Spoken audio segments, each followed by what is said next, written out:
ល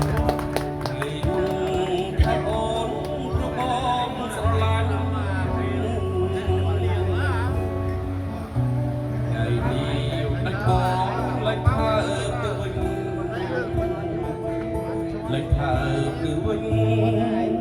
មិនមែនអស់ស្រឡាញ់ទេនៅតែស្រឡាញ់អស់មួយជីវិតតែអមអស់ចិត្តបន្តិចទេស្រីបានជាបំលែងថាត់ពលពិសីដឹងពីរឿងអ្វីគឺរឿងដែលស្រីពោបង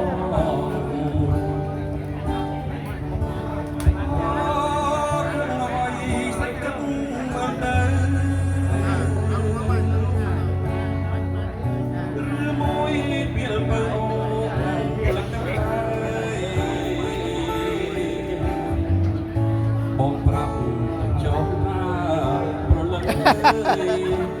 អូនមានគូម្ដងហើយមិនប្រាប់បងឡើយតែបង